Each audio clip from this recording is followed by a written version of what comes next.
তো এখন আমরা যেটা করব, কুলম্বের সূত্র হচ্ছে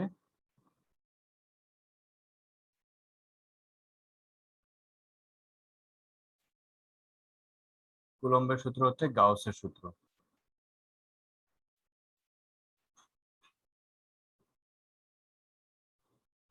কুলম্বের সূত্র থেকে গাউসের সূত্র আমরা কিভাবে পেতে পারি?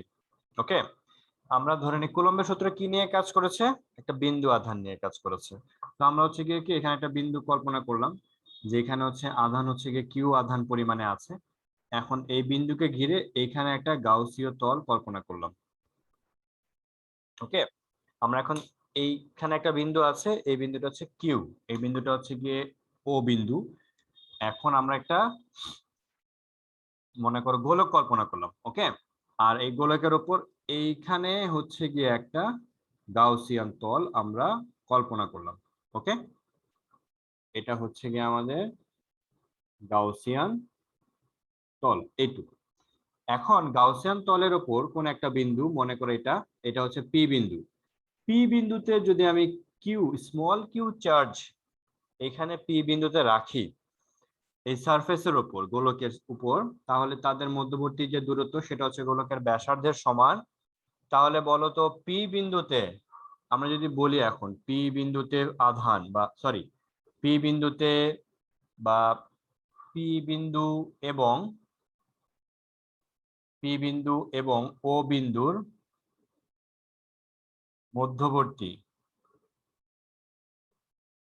মধ্যবর্তী যদি বলা হয় কুলম্ব ফোর্স বা কুলম্ব বল, সেটাকে আমরা কি লিখতে পারি?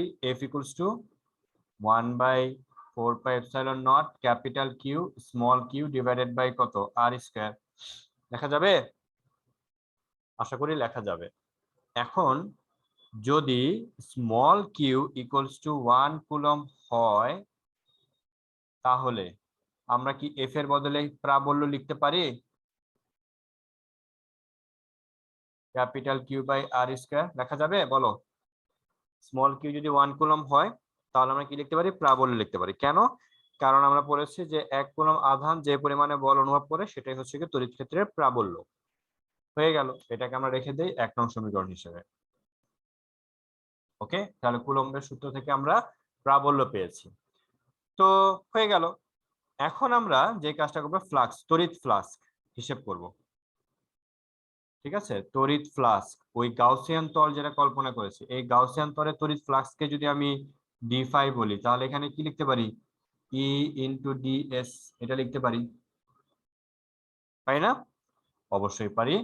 এখন এই তড়িৎ ফ্লাক্স এই বিন্দুতে তড়িৎ ক্ষেত্রের ডিরেকশন কোন দিকে? এই দিকে, রাইট? ও থেকে পি দিক বরাবর। আর এই যে তলটা কল্পনা করেছি, এই তলটা তো খুবই ছোট একটা তল, এই তলের ডিরেকশনটাও কি হবে? লম্ব বরাবর বাইরের দিকে হবে। তার মানে দেখলাম ডিএস এর ডিরেকশন আর ই এর ডিরেকশন কোন দিকে? একই ডিরেকশনে যদি হয়ে থাকে, তাহলে এটাকে আমি কি লিখতে পারি? ই ডিএস কস 0 ডিগ্রি। কস 0 মানে কত হয়ে যায়? 1 হয়ে যায়। তাহলে এখানে ডি কত হবে? ডি ফাই ই ডিএস। তাহলে সুতরাং আমি যদি টোটাল ফ্লাক্স ক্যালকুলেশন করতে চাই, তাহলে আমাদের কি হবে? ক্লোজ ইন্টিগ্রেশন অফ ইডিএস, এটা লিখতে পারি আমরা, ক্লোজ ইন্টিগ্রেশন অফ ইডিএস।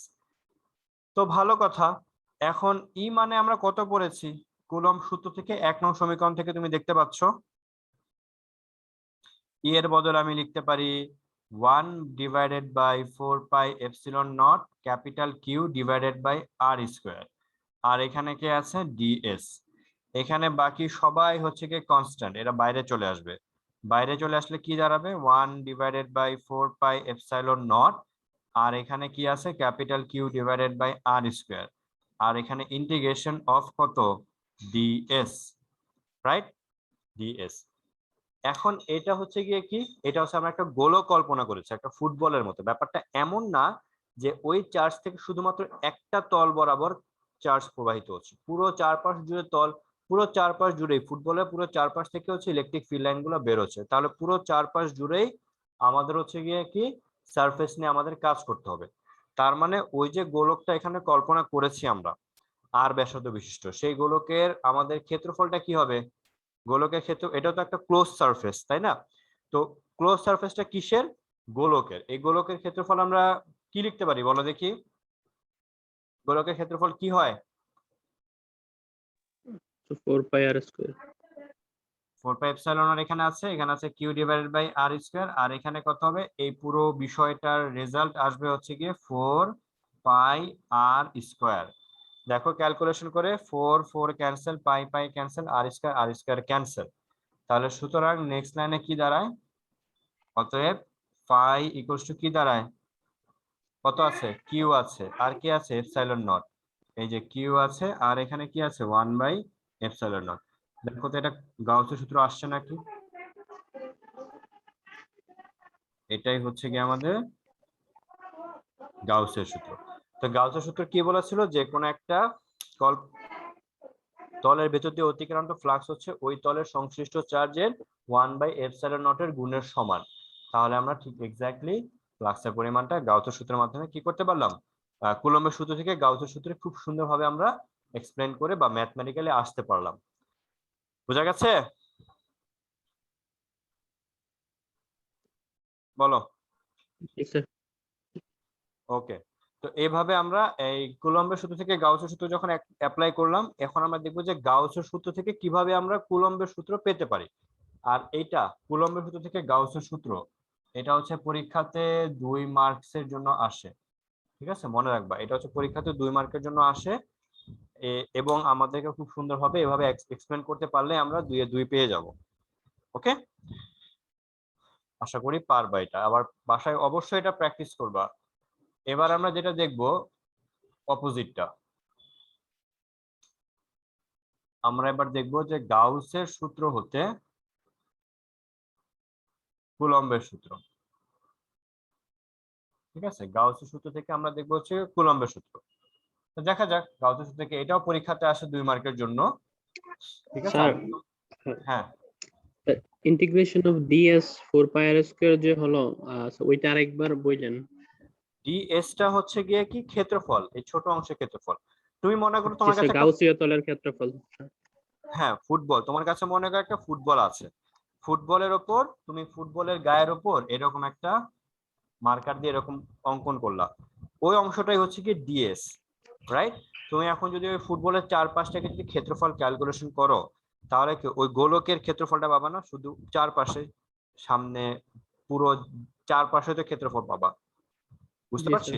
এই পুরো ক্ষেত্রফলটা কি আসবে, 4 পাই আর স্কয়ার, এটাই তো আসবে ক্যালকুলেশন করলে ফাইনালি।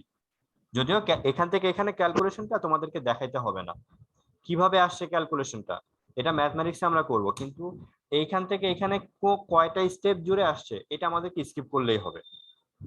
বুঝতে পারছি? এখানে যদিও ম্যাথমেটিক্স বইতে তোমরা ভেঙে ভেঙে কাজ করবা, যেমন এস ইকুয়াল টু, যে বললাম s equal to r theta, এইভাবে করে কাজ করবা, কিন্তু এখানে আমরা এখানে এটা দেখব না। ওকে, জি স্যার, ওই কারণে। এবার আমরা একটু দেখি যে গাউসের সূত্র থেকে কুলম্বের সূত্র। গাউসের সূত্র কোনটা, এই যে যেটা মুছি নাই, এটা হচ্ছে গাউসের সূত্র। এইখান থেকেই আমরা কুলম্বের সূত্রে এক্সপ্রেস করব। গাউসের সূত্র থেকে আমরা জানি ফাই ইকুয়ালস টু কত, q into 1 by epsilon naught, বা ফাই বলতে আমরা কি পড়ে আসছি বলতো, ই ডিএস, এখানে হচ্ছে গিয়ে কি ক্লোজ ইন্টিগ্রেশন, আর এখানে কত, Q divided by epsilon naught. Okay, এখন খেয়াল করো, আমাদের যদি সুষম ইলেকট্রিক ফিল্ড হয় এটা বাইরে চলে আসবে, আর যদি আমাদের ওই যে গোলক নিয়ে গোলকটা মুছে দিয়েছি, গোলকের ডিরেকশনে, গোলকের ক্ষেত্রফলের ডিরেকশনের সাথে তড়িৎ ক্ষেত্রের প্রাবল্যের ডিরেকশন কি একই দিকে ছিল বলে আমাদের cos 0 এসেছিল, আর cos 0 থেকে যদি 1 আসে বারবার করে লেখা আমি লিখতেছি না, ঠিক আছে? তাহলে এখানে কি আসবে, ডিএস, এখানে ইন্টিগ্রেশন অফ ক্লোজ ইন্টিগ্রেশন আসবে, আর এখানে কত আসবে, স্যার, হ্যাঁ স্যার তড়িৎ তড়িৎ ফ্লাক্স যেটা আছে ওইটা কি স্যার শুধু হচ্ছে গাউসের সূত্রের জন্যই নাকি সব ক্ষেত্রেই প্রযোজ্য? আবার বলো। স্যার, তড়িৎ ফ্লাক্স যে আছে, তড়িৎ ফ্লাক্স ওইটা কি শুধু গাউসের সূত্রের ক্ষেত্রে প্রযোজ্য নাকি কুলম্বের লতে তো প্রযোজ্য হবে না, কারণ এটা বিন্দু আদান। হ্যাঁ সেক্ষেত্রে কি হ্যাঁ হ্যাঁ, শুধু শুধু ওটা শুধুমাত্র আমরা গাউসের সূত্রের জন্যই এক্সপ্লেইন করব, বা গাউসের সূত্রের জন্য প্রযোজ্য, বা গাউসের সূত্র যখন নিয়ে কাজ করব তখন আমরা হচ্ছে কি কুলম্বের ফাই এর এক্সেপ্টে, মানে ফাই এর রেসপেক্টে গাউসের সূত্রটা এক্সপ্রেস করব। ঠিক আছে, এক্সপ্রেস করব। আর কুলম্বের সূত্র যে আমরা তড়িৎ ক্ষেত্রের প্রাবল্য লিখবো অথবা তাদের মধ্যবর্তী আকর্ষণ বিকর্ষণ বলের মান লিখবো। ওকে, আমাদের যখনই বলবে গাউসের সূত্র তখনই আমরা এখান থেকে শুরু করব আমাদের কাজকর্মগুলো। এখান থেকে শুরু করে তারপর এই লাইন থেকে যে এই লাইন লিখছি, এখান থেকে এই লাইন, এটা তো হচ্ছে ফ্লাক্সের ডেফিনেশন, ফ্লাক্সের সংজ্ঞা অনুসারে এই লাইনটা লিখছি। ওকে, আমাদের যখনই বলবে যে একটা তোমার পরীক্ষা হলে কি করবে, তোমাকে মনে করো অ্যাডমিশন টেস্টের সময় বলে দিতে পারে, একটা বস্তু দিয়ে দিবে, বলে দিবে একটা বস্তু দেখতে এরকম এরকম, এই বস্তুকে গাউসের সূত্রের মাধ্যমে এই বস্তুতে চারপাশে কতটুকু চার্জ আছে সেই চার্জের মান ক্যালকুলেশন করো। ওকে, তখন আমরা কি করব, চার্জের মান ক্যালকুলেশন করব গাউসের সূত্রের মাধ্যমে। কারণ যদি বিন্দু আধান নিয়ে ক্যালকুলেশন করতে বলে তাহলে তো আমরা তো কুলম্বের সূত্র নিয়ে কাজ করব। আর যদি পুরো একটা বিস্তৃত বস্তু নিয়ে কাজ করতে বলে সেক্ষেত্রে আমরা গাউসের সূত্র নিয়ে কাজ করব এবং আমরা এই লাইন থেকে শুরু করব। বুঝতে পেরেছো? ক্লিয়ার জি তো স্যার। নাকি? জি স্যার। আর ওকে। স্যার আরেকটা হ্যাঁ। বিষয়, আচ্ছা হুম। গাউসের সূত্রের ক্ষেত্রে যে হচ্ছে যে গাউসীয় তল ছিল ওইটা দিয়ে যেই তড়িৎ বলরেখা গুলা পাস করে, হুম। ওইগুলা যে তড়িৎ প্রাবল্য আছে, ওই তড়িৎ বলরেখা গুলা কি যদি একটা গোলক হয় এটার কেন্দ্র থেকে পাস করে নাকি পৃষ্ঠ থেকে পাস করে? পৃষ্ঠ থেকে, মানে পৃষ্ঠের এক প্রান্ত দিয়ে প্রবেশ করে আর এক প্রান্ত দিয়ে বের হয়। ঠিক আছে, এখন ওই যে তলটা কল্পনা করে নিবা, আমরা যে গাউসীয় তলটা কল্পনা করে নিব, ওই তলের ভেতর দিয়ে কি পরিমাণে ফ্লাক্স প্রবেশ করে ওই তলের আরেক পৃষ্ঠ দিয়ে যখন বের হবে, এইটাই আমরা ক্যালকুলেশন করব। কেন্দ্র থেকে কতটুকু আসে সেটা ইম্পর্টেন্ট না। মনে করো এরকম আছে, ক্ষেত্র এই কেন্দ্র থেকে অসংখ্য বলরেখাগুলো বের হচ্ছে। ঠিক আছে, এরকম এরকম অসংখ্য বলরেখাগুলো বের হচ্ছে, তুমি মাত্র ছোট এইটুকু অংশ একটা গাউসিয়ান তল কল্পনা করেছো, তাহলে আমরা হচ্ছে এইটুকু অংশের দিয়ে কতটুকু ফ্লাক্স বের হচ্ছে সেটুকু ক্যালকুলেশন করব। আর এইটুকু অংশের ক্ষেত্রফল যদি হয় তোমার জন্য ডিএস, তাহলে ফ্লাক্সের পরিমাণও হবে কত, ডি ফাই, তখন আমরা লিখবো ইডিএস। এভাবে নিয়ে কাজ করব। ওকে। জি স্যার। ওকে, এইভাবে কাজ। আর যদি ক্ষেত্রফলটা একটু ইন্টিগ্রেশন করে বড় করো, ইন্টিগ্রেশনের লিমিট থাকবে এখান থেকে এতটুকু, ঠিক আছে, তখন আমরা মনে করো তুমি যদি এই ক্ষেত্রফলটা এত বড় হয়, এই ক্ষেত্রে ব্যাসার্ধ হবে একরকম, যদি এত বড় হয় ব্যাসার্ধ হবে আরেক রকম, তাহলে তো ব্যাসার্ধের উপর ডিপেন্ড করেও তো কিন্তু তোমার ক্ষেত্রফলের ছোট বড় হচ্ছে, এবং ক্ষেত্রফল ছোট বড় হলেও কিন্তু তোমার ফ্লাক্সের পরিমাণও কি কম বেশি হচ্ছে। বুঝতে জি পারছো? স্যার। হ্যাঁ, মানে উভয় ক্ষেত্রে, বড় গোলক আর ছোট গোলক উভয় ক্ষেত্রে লিমিট 0 থেকে 360 ডিগ্রি হবে। শুধুমাত্র আমাদের এই যে ক্ষেত্রফলটা ডিএস, এটার বদলে আমি শুধু লিখবো আর ডি থিটা লিখবো, তখন এই আর এর মান পরিবর্তন হয়ে হয়ে ক্ষেত্রফলের আকার আকৃতি পরিবর্তন হবে। বুঝা গেছে? জি স্যার। জি স্যার। ওকে, এভাবে কাজ করবো আমরা। আর ব্যাপারটা হচ্ছে কি, আমরা হচ্ছে একটা বস্তুর ওপর গাউসের ওই যে গাউসিয়ান তল, অসংখ্য গাউসিয়ান তল ড্র করতে পারো, তারপর সবগুলা গাউসিয়ান তলকে তুমি যোগ করে দিও টোটাল, মানে ক্যালকুলেশন যোগ করে দিও তুমি টোটাল চার্জ পেতে পারো। যদি পুরো কভারটা গাউসিয়ান তল, মানে পুরো ক্ষেত্রফলটা গাউসিয়ান, ছোট ছোট গাউসিয়ান তল দিয়ে যদি কভার হয়ে যায় তাহলে কভার হবে। ওকে, যাই হোক, তো আমরা এখানে চলে আসি। আমরা যেহেতু গোলক নিয়ে কাজ করছিলাম, তাহলে এখানে কি হবে, এই গোলকের ইন্টিগ্রেশন করলে এখানে আমরা কত পাবো, 4 পাই আর স্কোয়ার পাবো। আর এখানে আছে capital Q divided by epsilon naught. এখন 4 পাই আর স্কোয়ার টু পাশে পাঠিয়ে দাও, তাহলে এখানে কত হবে, 1/4 পাই এপসাইলন নট কে কাছে নিয়ে নাও। এখানে আছে capital Q divided by r square, এটা হচ্ছে তড়িৎ ক্ষেত্রের প্রাবল্য। তো তড়িৎ ক্ষেত্রের প্রাবল্যের আর দূরত্বে আমি যদি একটা স্মল কিউ চার্জ নিয়ে আসি, ঠিক আছে, তো তাহলে কি হবে, ফোর্স ফর কিউ চার্জ, তখন কি হবে, এফ ইকুয়ালস টু কত হবে, কিউ ই, এটা পরে আসছি না, তাই তো, f equals to q e, q লিখে ফেললাম, ই এর বদলে কত লিখবো, 4 pi epsilon naught capital q by r square, ultimately কত আসবে, 1/4 pi epsilon naught capital Q small Q divided by r square. বুঝা গেছে? এভাবে হচ্ছে কি আমরা কি করতে পারবো, ক্যালকুলেশন করতে পারবো, আই মিন ফোর্স। তাহলে সরি, এভাবে আমরা দেখো নিউটনের সূত্রে চলে আস, সরি কুলম্বের সূত্রে চলে আসলাম। এটা হচ্ছে গিয়ে ফাইনালি কুলম্বের সূত্র। কোত্থেকে শুরু করেছি, গাউসের সূত্র থেকে আমরা ফাইনালি কুলম্বের সূত্রে এক্সপ্রেস করতে পারলাম। তো এটাও আমাদের পরীক্ষাতে 2 মার্কের জন্য আসে। আমরা ছোট একটা ক্যালকুলেশন এভাবে করে লিখবা, চিত্র ড্র করে নিবা। যে চিত্রটা শুরুতে ড্র করেছি আমরা বইতেও ড্র করা আছে, করতে পারলে ক্যালকুলেশন করতে পারলে তুমি 2 মার্ক খুব সহজে ক্যালকুলেশন করতে পারবা বা 2 মার্ক পেয়ে যাবা। বুঝা গেছে?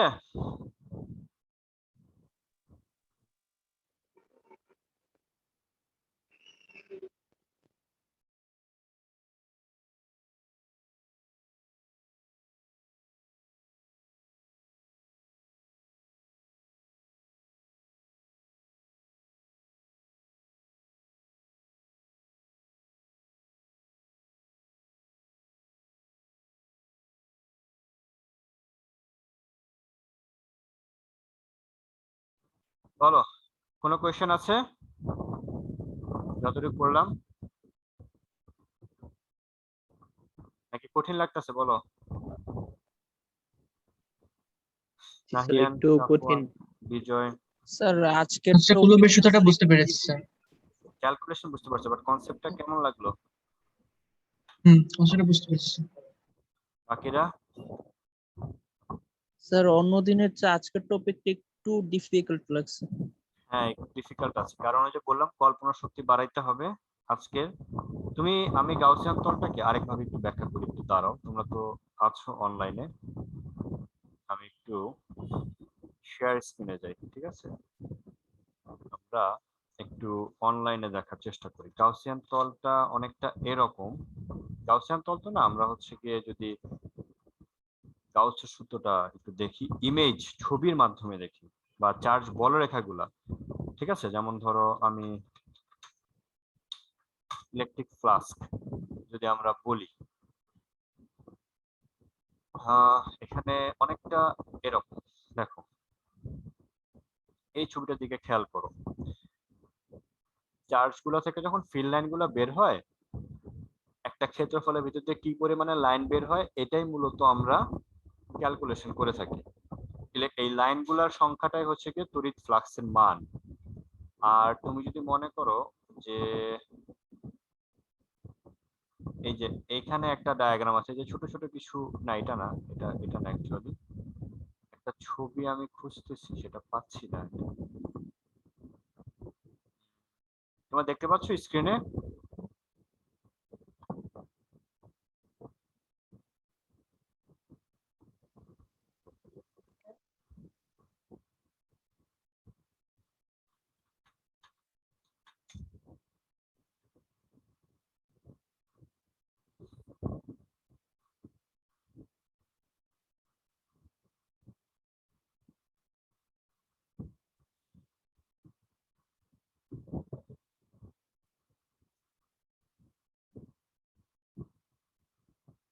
বলো, দেখা যাচ্ছে স্ক্রিনে কিছু? জি স্যার। জি স্যার, দেখা যাচ্ছে। আচ্ছা দাঁড়াও, আমি কিছু জিআইএফ ফাইল দেখাই তোমাদের।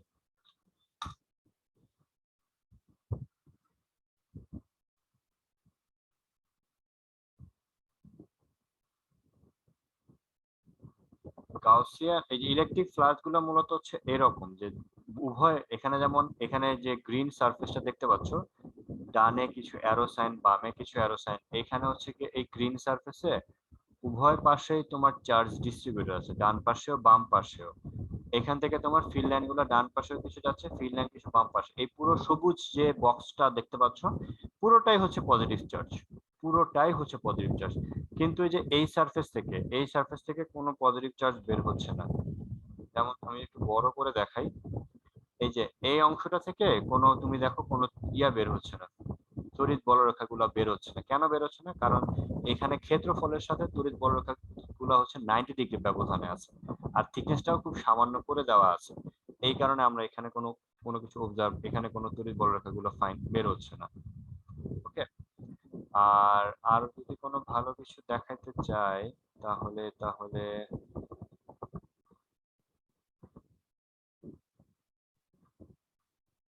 যে ফাইল আর তেমন এরকম কিছু নাই, না।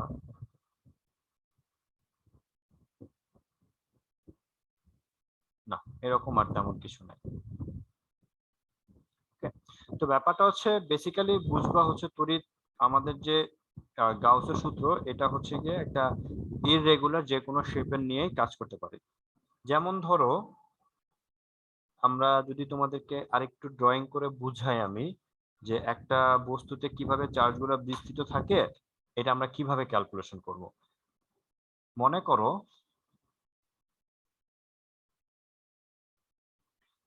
আমাদের তড়িৎ ক্ষেত্রের দিক হচ্ছে এই দিকে, এটা হচ্ছে তড়িৎ ক্ষেত্রের দিক, মনোযোগ দিয়ে দেখবা, ডান থেকে বামে, এখান থেকে এই পাশে। এখন আমি হচ্ছে গিয়ে একটা বই নেই, দাঁড়াও, এই বইটা যদি নেই, এই বইটা যদি আমি এইভাবে রাখি মনে করো, হ্যাঁ, এই বই কয়টা তল বলো দেখি, এই বই কয়টা তল বলতে পারবা? কয়টা? 6টা। 6টা। একটা কোন দিকে? এটা একটা, দুইটা, এটা একটা, তিনটা, চারটা, পাঁচটা, 6টা। এবং এই 6টা তলই কিভাবে আছে? সিমেট্রিক আছে। এখন আমি যদি এই তলটাকে, এই বস্তুটাকে, বইটাকে যদি এইভাবে রাখি, এখন তুমি দেখতে পাচ্ছ যে আমার এই পাশে যে তলটা আছে, এই তলের ভেতর দিয়ে অতিক্রান্ত ফ্লাক্স যদি আমি ক্যালকুলেশন করতে চাই, তাহলে আমি কি লিখবো?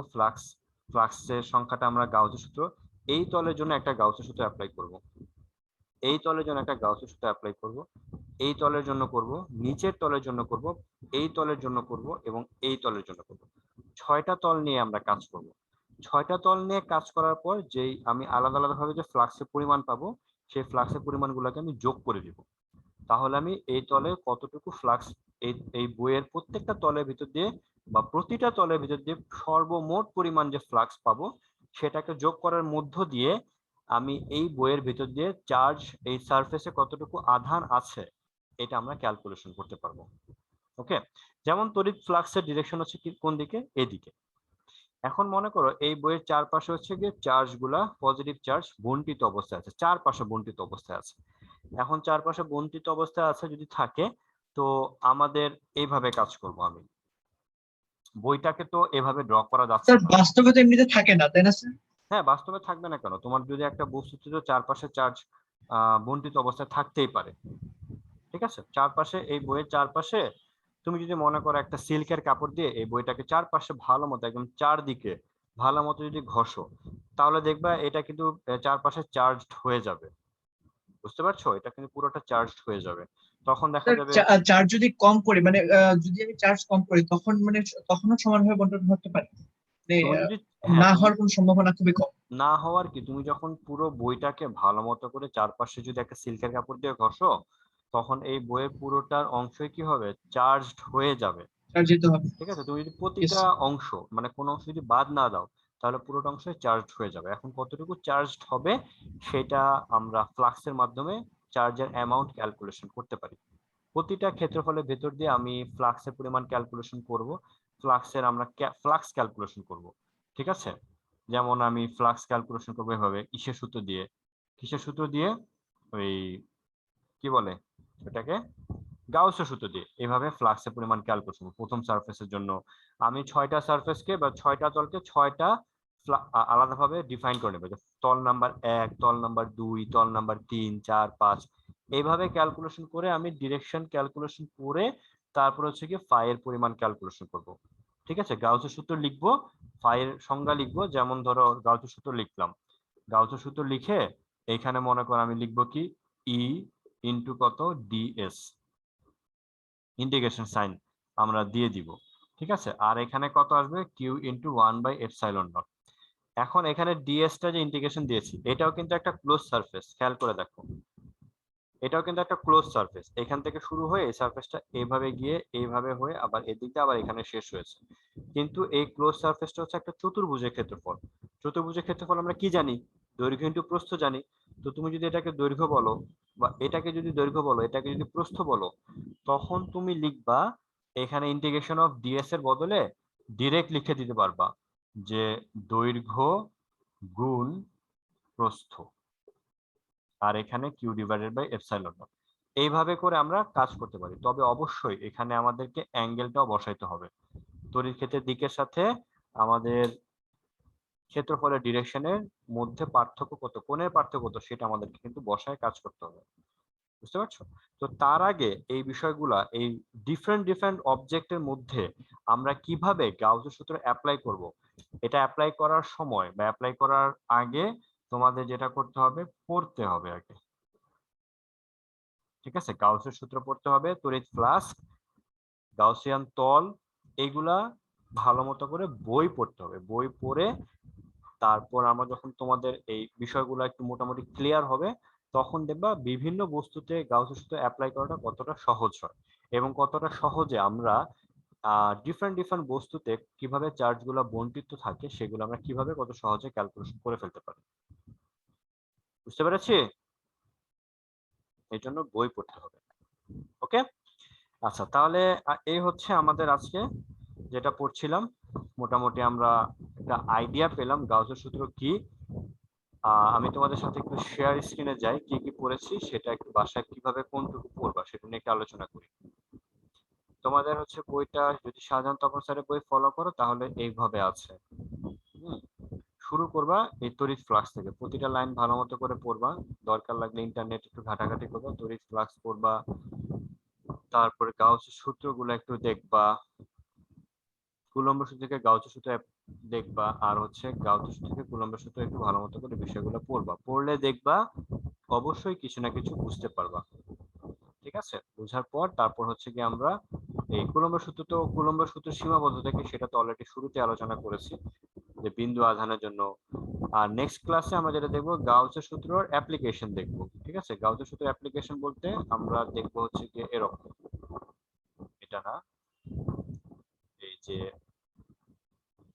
এরকম একটা দণ্ডের মধ্যে এখানে একটা রড আছে, রডের চার্জ গুলা বন্ডিত, দেখো বিন্দু গুলো হচ্ছে চার্জ গুলো একটা দণ্ডে থাকলে আমরা কিভাবে এক্সপ্লেন করব, কিভাবে গাউসের সূত্র অ্যাপ্লাই করব। তারপর একটা বিন্দুতে বা সুষমভাবে আহিত গোলাকার খোলকের জন্য, খোলক মানে তো বুঝতে পারছো, খোলক মানে হচ্ছে গিয়ে কি মাঝখানে ফাঁপা, মানে স্যার ফাঁপা গোলক। হ্যাঁ, ফাঁপা গোলকে কি রকম থাকবে সেটা নিয়ে আলোচনা করতে পারবো। তারপর হচ্ছে গিয়ে পরেরটা যেটা আছে, খোলকের অভ্যন্তরে কোনো বিন্দুতে, তাই না, আমরা খোলকের অভ্যন্তরে কোনো বিন্দুতে আমরা কিন্তু আগেই পড়ে আসছিলাম তড়িৎ ক্ষেত্রে প্রাবল্য শূন্য, এখানে আমরা কুলম্ব গাউসের সূত্র অ্যাপ্লাই করে এক্সপ্লেইন করতে পারবো। তারপর নিরেট গোলক নিয়েও কাজ করব। তারপর হচ্ছে গিয়ে আমরা আর কি করব, একটা অসীম বিস্তৃত একটি আহিত পরিবাহী, এই যে লম্বা একটা অসীম বিস্তৃত অপরিবাহী পাতের নিকটে কোনো বিন্দুতে অসীম ভাবে বিস্তৃত একটি আহিত অপরিবাহী প্লেটের চারপাশে আমরা কিরকম হবে। তারপর হচ্ছে কি আমরা দেখবো হচ্ছে দুটি আহিত সমান্তরাল পাতের জন্য তড়িৎ ক্ষেত্রের প্রাবল্য কিরকম হবে। এই সবগুলাই আমরা হচ্ছে নেক্সট ক্লাসে আলোচনা করব। তার আগে তোমাদের গাউসের সূত্র, তড়িৎ ফ্লাক্স, এগুলার ম্যাথমেটিক্যাল ডেফিনেশন গুলো ভালো মতো করে আয়ত্তে আসতে হবে। বুঝতে পারছো? ওকে, আর যেটা করতে হবে, তোমরা কিছু হোমওয়ার্ক করবা। তোমাদের মোটামুটি তো এই চ্যাপ্টারের যতটুকু দেখো, গাউসের সূত্র থেকে মূলত সৃজনশীল কোনো কিছুই আসে না কখনো, বাট এমসিকিউ তে আসে অনেক, আর হচ্ছে ক খ তে আসে। তো তোমাদের বোর্ডে সিকিউ যেগুলো আসে বা এসছে এতদিনে, সবগুলাই মোটামুটি আমাদের পড়া হয়ে গেছে। এখন তোমাদেরকে যেটা করতে হবে, প্র্যাকটিস করতে হবে। এই যে শীটটা দেওয়া আছে, এই শীটটা যেগুলা হোমওয়ার্ক ছিল ওগুলা তো হইলই বা করেছো, আর যেগুলো হোমওয়ার্ক ছিল না ওইগুলো একটু পড়বা। ঠিক আছে, ওগুলাও করে ফেলবা। করার পর আমরা হচ্ছে এই চ্যাপ্টার ভালো মতো করে ক্লোজ করতে পারবো। বুঝা গেছে?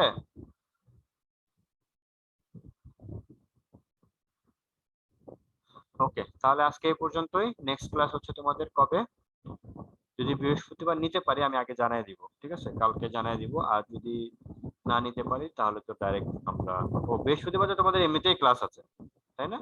হ্যাঁ, বৃহস্পতিবার তো ক্লাস আছেই, সরি আমি মনে করছি আজকে বৃহস্পতিবার।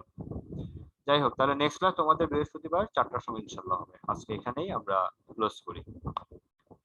ওকে, আল্লাহ হাফেজ।